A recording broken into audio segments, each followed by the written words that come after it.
Gunsmoke. Brought to you by L&M, the modern cigarette that lets you get full, exciting flavor through the modern miracle of the pure white miracle tip. Live modern. Smoke L&M.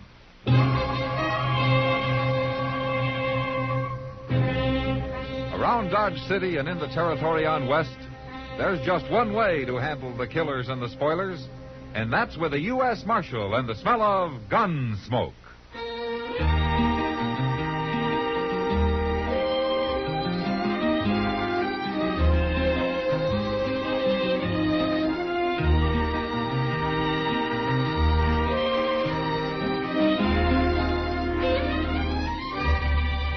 Gunsmoke, starring William Conrad. The transcribed story of the violence that moved west with young America. And the story of a man who moved with it. I'm that man. Matt Dillon, United States Marshal. The first man they look for and the last they want to meet. It's a chancy job, and it makes a man watchful. And a little lonely.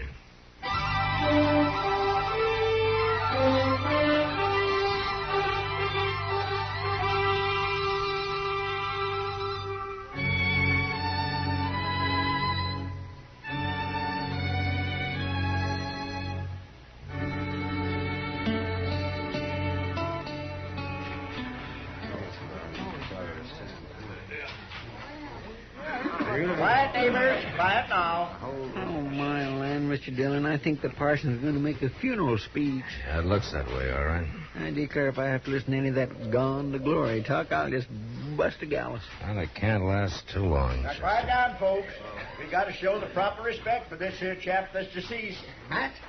Oh, Matt. What? Oh, Doc. This is the first time I've ever seen you at one of these Boot Hill parties. Well, I imagine you attend regular, though, don't you, Doc, since you've put so many of them here. No more than you have, Matt. No more than you have. Hey, you fellas down there in the hole. That's deep enough. We ain't going to plant him standing. All right, neighbors, huddle in close now. Let's get back to the kind of send-off that's due and given to him. Oh, Reverend Blouse sure does love the sound of his own voice. He gets a $3 fee for this, Chester. Oh. Say, Matt, you really have a reason for being here? Yeah, I have, Doc, but I don't know just what to do about it. All right, folks. I come out here to Boot Hill for the same reason the rest of you come. So we can pay our last respects to a fellow neighbor we knowed and loved, Packy Roundtree.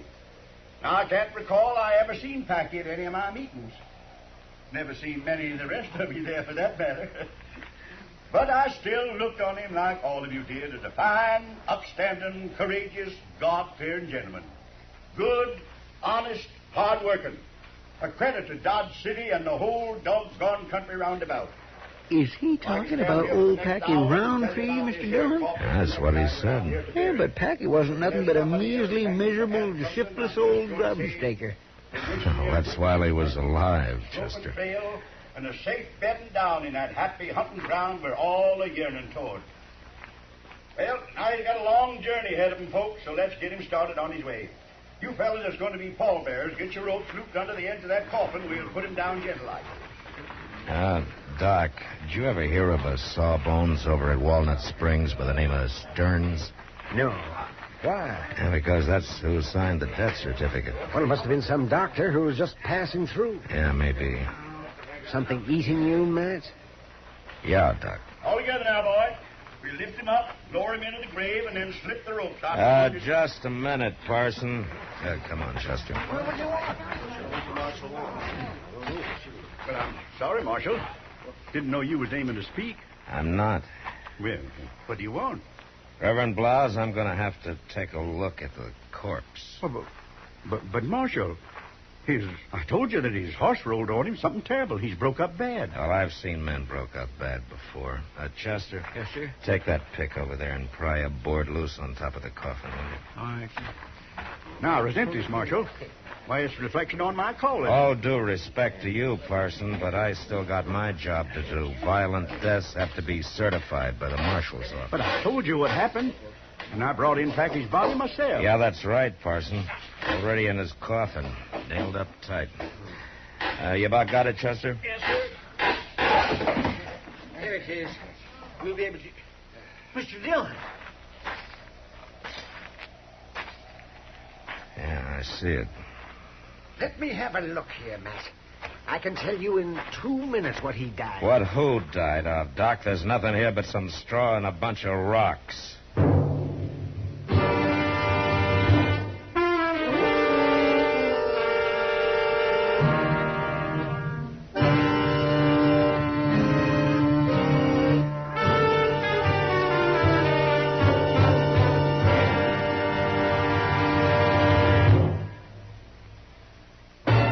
You live modern. Live modern. Live modern. Change to L&M. Only with L&M can you enjoy the full, exciting flavor of today's finest tobaccos through the modern miracle of the L&M Miracle Tip. Through the pure white Miracle Tip, L&M tastes richer, smokes cleaner, draws easier. No other cigarette, plain or filter, gives you all the flavor you want. The rich, exciting flavor you get only from L&M. So light up, free up, let your taste come alive. Live modern. Smoke L&M. Make today your big red letter day and start to live the modern way. Live modern. Get L&M today.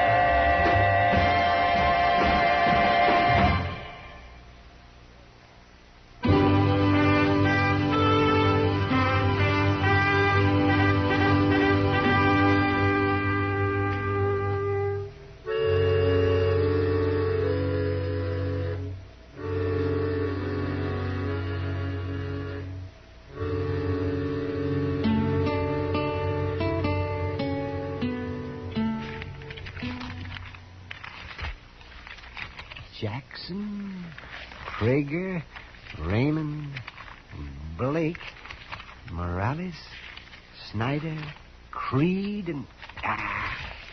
There's nobody named Hawkins in these bulletins, man. Well, it's not here either, Doc. But I didn't figure it would be. You think maybe the Parsons line? No, I figured it just wouldn't be as easy as finding the name in a stack of wanted bulletins, that's all. I can understand Packy Roundtree taking on a partner. Why, the old coot never had one before. I know, Doc. But that's who the Reverend claims turned the coffin over to him out at Walnut Springs, a man named Preston Hawkins. He said he was Packy's partner, and he gave the Reverend a will to file, leaving everything Packy. All together now, boy. We lift him up, lower him into the grave, and then slip the ropes out. Just a minute, Parsons. Rocks, Matt. Packy may not even be dead. And so the will's worth nothing. No, but it might have been if that box had been buried according to plan. Sure. All I own, I leave to my partner, Preston Hawkins. But Packy never owned anything in his whole life, Matt. That's got me beat, Doc. If it was anybody but Reverend Blas who'd brought in that box, why... John? Oh, what'd you find out at the assay office, Chester? Well, sir, Pete done everything but run these rocks through his furnace. What did he decide? He said they might have come from any one of a dozen different places. But they ain't float rock out of some river bottom. Oh, what do you mean? Well, Pete says they're fresh broke, like they've been mined.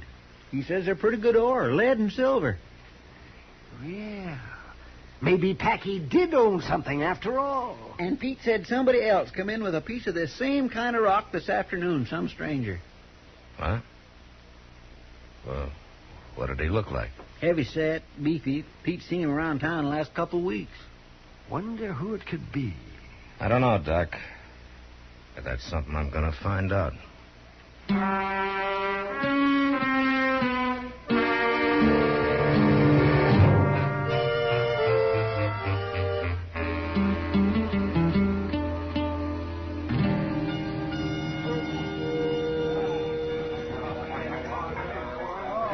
It's the man there by the end of the bar mat. You see the one I mean? With a calico shirt, huh? That's right. Heavy-set, bull-necked. He sure fits the description. You know him, Kitty? No, and I don't want to. He's giving the girls here a lot of trouble, Matt. He's the kind who likes to knock people around, especially if they're smaller than he is. Well, that'd cover plenty of ground. There aren't many bigger. Oh, he's the man you're looking for, Matt. I'm sure of it. He's been around Dodge about 3 weeks, and he's asked about Packy, too. Uh-huh. And he calls himself Jeb Cruder, huh? That's right. What's it all about, Matt? Maybe Cruder knows. I'll talk to you later, Kitty. You watch him now, Matt. He's mean. Flavor of today's finest tobaccos through the modern miracle of the L&M Miracle. Cruder? Well, if it ain't the marshal. Have a drink, lawman. Cruder, I understand you took some rock into Pete Will's assay office this afternoon. Any log in it? I also understand that you've been trying to find Packy Roundtree. That's so. Well, Marshal, suppose you go do your understanding someplace else. Mr. Cruder, in Dodge City, a man answers questions with a civil tongue in his head. It's a kind of a habit we got here. Are you aiming to teach me about it, are you? Yeah, I think I am. I'll kill you. Get your hand away from that gun. You don't have the guts to draw it anyway. All right, now get up. Come on your feet, Cruder. Marshal, I didn't mean no offense. I ask you some questions. Well, I've been looking for Packy, all right. Come here a couple of weeks ago. I knowed him for years, but I ain't seen him in a long time. Did you find him? No, sir, and then that happened out there at Boot Hill this afternoon. Well, I was just poleaxe, Marshal. You know any reason why Packy would pull a trick like that? Well, no, sir, I sure don't. I thought I might trace him through them rocks, so I took some out of Packy's coffin. But the assayer couldn't help me none. Ever hear of a man named Preston Hawkins? No, sir. I just don't know nothing about this, Marshal. If I did, I'd tell you. I sure wouldn't want you to think I meant any offense a while ago, sir, because I was... Cruder, don't overdo it, huh? A man can get too civil sometimes.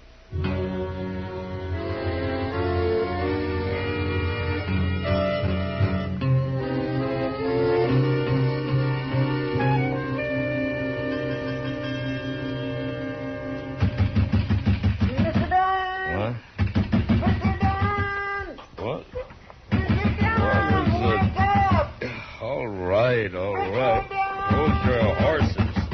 I gotta talk to you, Mr. Dillon. All right, just a second. Mr. Dillon! Mr. Dillon! What's the matter, Chester? I'm right sorry to wake you up, but the parson's over at the office, and he says he's got to see you. Reverend Blouse? He sure picks a fine hour to come calling. Well, he ain't calling exactly. Truth is, he's awful upset, Mr. Dillon. Oh, what about? You won't never believe this, but the parson says he wants to confess.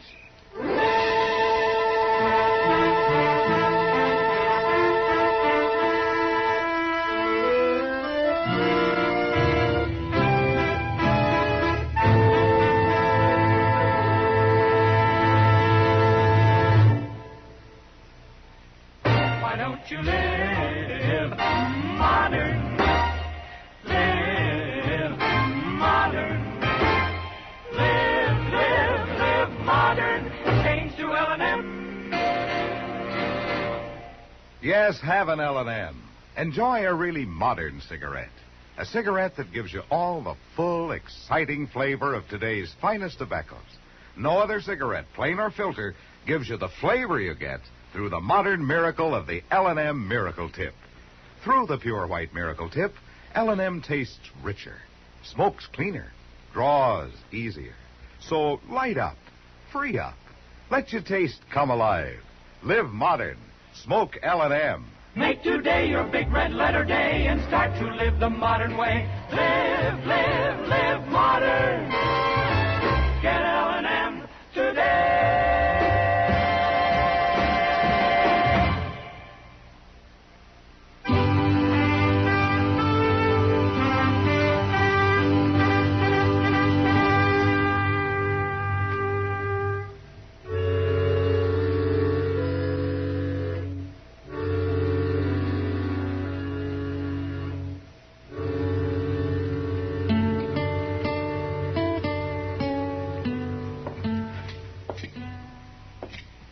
With all due respect, Parson, that's about the tallest story I've heard in years. Well, I didn't lie to you, Marshal. I maybe just let you mislead yourself a little. Now, you claim that Packy Roundtree met you outside of Walnut Creek and asked you to help him, huh? He was in mortal fear of his life, Marshal. That's the only reason I done it. He showed me the paper where he'd gone to in Hayes and got his name changed legal to Preston Hawkins. Yeah, go on. He give me that will of his at the same time, leaving everything to Hawkins, or rather to himself under his new name. And he gave me the coffin and asked me to bring it to Dodge and have a burial service. Well, in a way, since he changed his name legal, Packy Roundtree was dead, to all intents and purposes. And that's just how I looked at it, Marshal. And if it was the only way of helping him out of his trouble, I was glad to do it. Now, you say Packy claimed he was doing all this just because he was scared. He was scared. Why, he turned white every time he mentioned Jeb Cruder's name. Seems Cruder got the Indian sign on him years ago and bullied him ever since. That's why he always kept moving on, always hoping Cruder wouldn't find him again. And this time he couldn't move on because he'd stumbled into that pocket of silver ore. That's right. Where Walnut Creek cuts sharp up through the Comanche Hills. Uh-huh. Well, from what I saw of Jeb Cruder, Packy's story holds together pretty solid. Cruder's a coward and a bully, all right. Yeah, sure is. How do you figure I got my head cut open this way? I was going to ask you about that. Cruder forced his way into my house tonight. What? Yeah, he buffaloed me with his gun barrel, and he threatened to shoot my wife if I didn't tell. Didn't tell what? How to get to Packy's silver mine. I had to, Marshal. I didn't have no choice. Why? Chester. Yes, sir. Get a couple of horses saddled fast.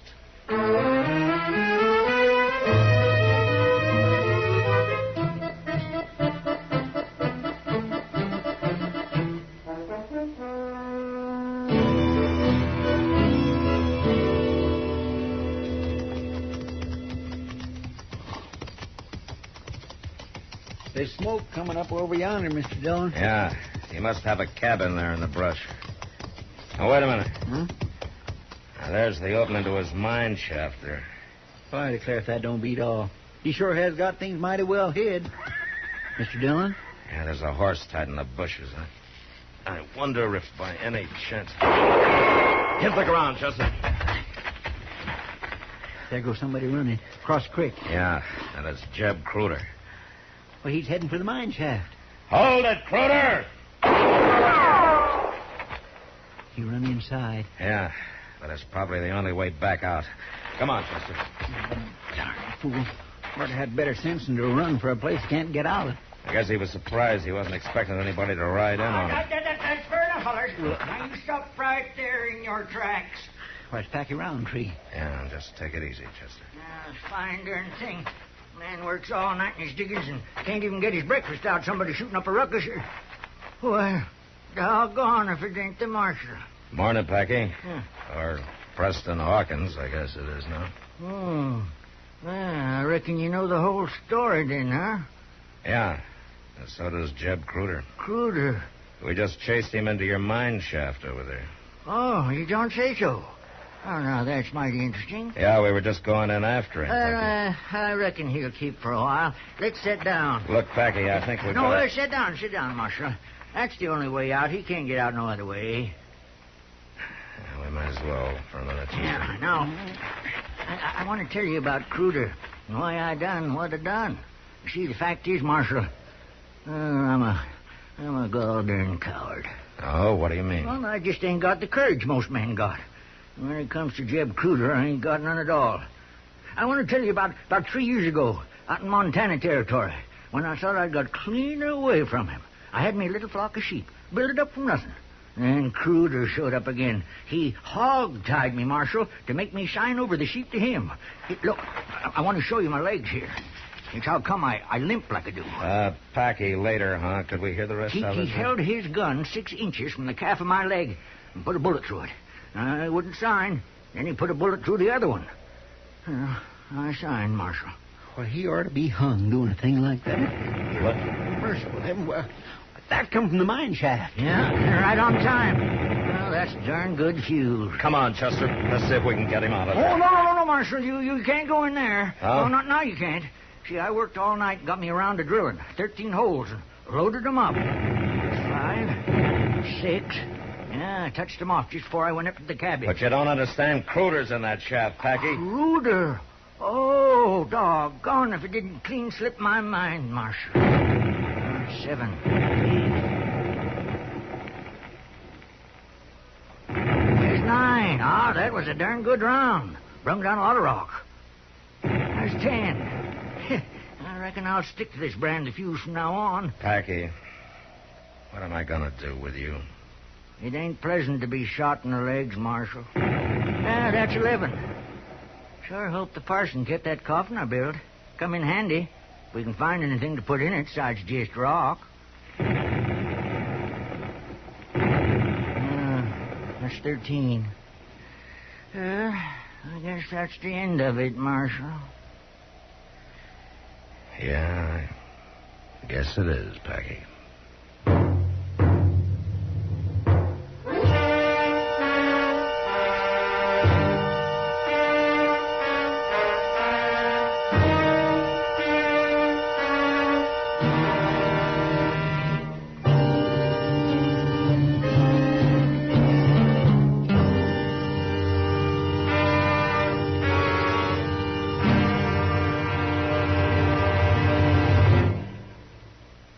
In a moment, our star, William Conrad.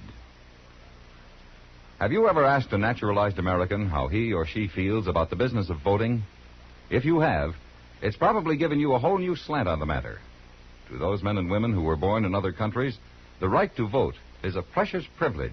Hit the ground, Chester. There goes somebody running. Cross creek. Yeah, and it's Jeb Cruder. Actually, the right to vote should give us all the same heady thrill.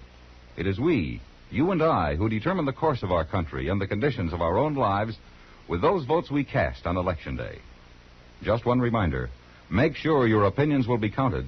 Make sure you cast your vote by being very sure to register. Registration days differ in varying localities. Check on the time in your community and get your name on the rolls. Then take advantage of all of America's media of communication for informing yourself on the issues involved. And then when Election Day comes, go to the polls with pride and responsibility and vote. And now, William Conrad.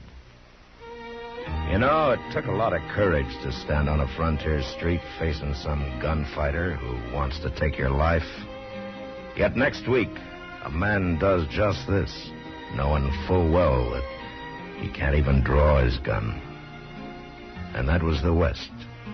Gunsmoke, produced and directed by Norman Macdonnell, stars William Conrad as Matt Dillon, U.S. Marshal. The script was specially written for Gunsmoke by Les Crutchfield, with editorial supervision by John Meston. The music was composed and conducted by Rex Corey. Sound patterns by Ray Kemper and Bill James. Featured in the cast were Ralph Moody, Paul Dubov, and Joseph Kearns. Marley Bear is Chester, Howard McNear is Doc, and Georgia Ellis is Kitty. Join us again next week for another specially transcribed story as Matt Dillon, U.S. Marshal, fights to bring law and order out of the wild violence of the West in Gunsmoke.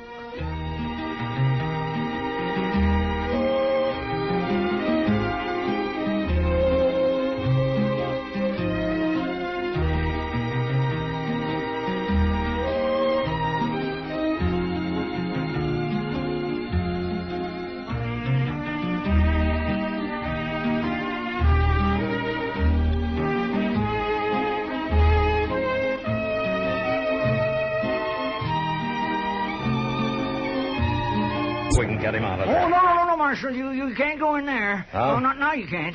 See, I worked all night and got me around to drilling.